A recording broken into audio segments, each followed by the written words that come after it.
ఏ దేశానికైనా ఏ దేశ ప్రజలకైనా తిండి బట్ట గూడు కన్నా స్వేచ్ఛగా బ్రతికే హక్కు ముఖ్యం.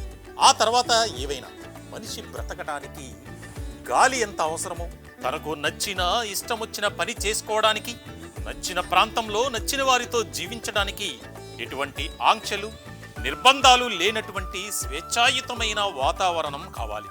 దీనికోసం ఎందరో మహానుభావులు తమ సర్వశక్తులు ఒడ్డి తమ ధన మాన ప్రాణాలను దారబోసి భారతదేశానికి స్వాతంత్రం తీసుకొచ్చారు. 2 శతాబ్దాలకు పైగా బ్రిటిష్ వారి దాస్య శృంఖలాలలో మగ్గిపోయిన భారతావని స్వేచ్ఛగా ఊపిరి తీసుకుని స్వతంత్రంగా జీవించడం మొదలై నేటికి 80 ఏళ్ళు. స్వతంత్ర దినోత్సవం సందర్భంగా నెంబర్ 1 న్యూస్ అందిస్తున్న special story. Welcome to number 1 news. This is Mallika. 17వ శతాబ్దం చివరి నాటికి ఐరోపా వ్యాపారులు భారత ఉపఖండంలో వ్యాపారం పేరుతో తమ స్థావరాలను ఏర్పాటు చేసుకున్నారు. ఈస్ట్ ఇండియా కంపెనీ తన అపారమైన సైనిక బలంతో స్థానిక రాజ్యాలతో పోరాడి వాటిని స్వాధీనం చేసుకొని 18వ శతాబ్దం నాటికి ఆధిపత్య శక్తిగా స్థిరపడింది.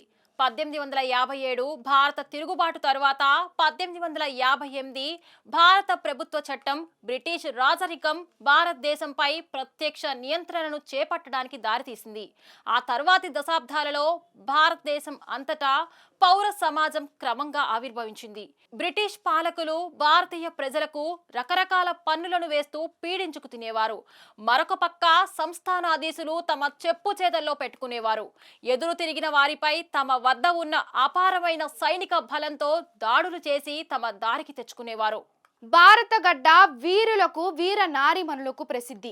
ఎంతో మంది బ్రిటిష్ వారికి తలవంచకుండా వారిని ఎదిరించి రణరంగంలో తమ ప్రాణాలను సైతం తృణప్రాయంగా విదిలారు. సుభాష్ చంద్రబోస్, భగత్ సింగ్, చంద్రశేఖర్ ఆజాద్, ఝాన్సీ లక్ష్మీబాయి, కొమరం భీం, ఉయ్యాలవాడ నరసింహారెడ్డి, అల్లూరి సీతారామరాజు, కన్నెగంటి హనుమంతు, గడే చిన్నప్పరెడ్డి ఒకరా ఇద్దరా వేలాది మంది వీరులు వీర నారీమణులు బ్రిటిష్ వారిని ఎదిరించి దేశ స్వాతంత్ర్యం కోసం తమ రక్తాన్ని దారపోశారు. మరొక పక్క అహింసాయుత పద్ధతిలో పోరాడేందుకు 1885లో భారత జాతీయ కాంగ్రెస్ పార్టీ ఏర్పడింది. మొదటి ప్రపంచ యుద్ధం తర్వాతి కాలం మాంటెగు, చేమ్స్ఫోర్డ్ సంస్కరణల వంటి వలసవాద సంస్కరణలు అమలు చేయబడ్డాయి. ప్రజాదరణ లేని రౌలత్ చట్టం అమలుకు మరియు భారతీయ కార్యకర్తల స్వయం పరిపాలన పిలుపులకు కూడా సాక్ష్యంగా నిలిచింది. దీనితో దేశ ప్రజలలో తీవ్ర అసంతృప్తి నెలకొంది. మహాత్మా గాంధీ నాయకత్వంలో దేశవ్యాప్త అహింసాయుత సహాయ నిరాకరణ మరియు శాసనోల్లంఘన ఉద్యమాలుగా రూపుదిద్దుకుంది. 1930వ దశకంలో దేశంలోకి బ్రిటిష్ వారు పాక్షిక సంస్కరణలను తీసుకొచ్చారు. ఈ సంస్కరణల ఫలితంగా జరిగిన ఎన్నికలలో కాంగ్రెస్ విజయాలు సాధించింది. తరువాతి దశాబ్దం రాజకీయ గందరగోళంతో నిండిపోయింది. 2వ ప్రపంచ యుద్ధంలో భారతదేశం పాల్గొనటం, సహాయ నిరాకరణ కోసం కాంగ్రెస్ చివరి ప్రయత్నం మరియు అఖిల భారత ముస్లిం లీగ్ నేతృత్వంలో ముస్లిం జాతీయవాదం విజృంభించడం, పెరుగుతున్న రాజకీయ ఉద్రిక్తత 1947లో స్వాతంత్ర్యంతో పరాకాష్ఠకు చేరింది. వలస భారతదేశాన్ని రక్తసిక్తమైన రీతిలో భారతదేశం మరియు పాకిస్తాన్గా విభజించటంతో ఆ సంబరాలు చల్లారాయి.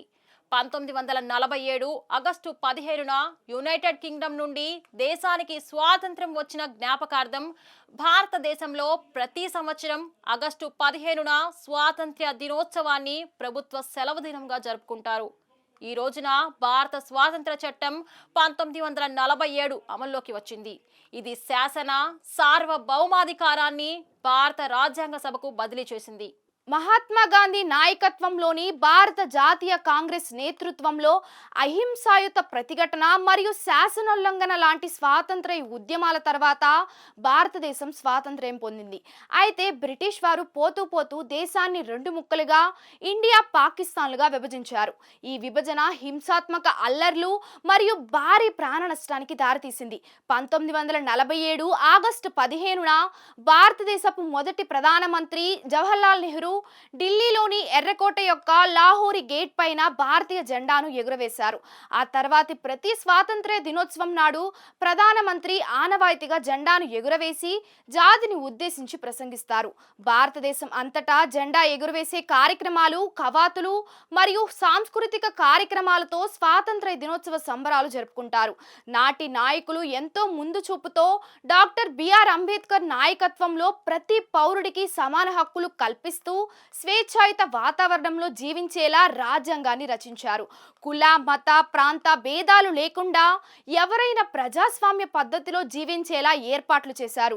అనగారిన, వెనుకబడిన వర్గాల వారికి న్యాయం చేసేందుకు రిజర్వేషన్లు సైతం ఏర్పాటు చేశారు. స్వాతంత్ర్యం వచ్చిన తొలి నాళ్లలో ఇవన్నీ పద్ధతిగానే జరిగాయి.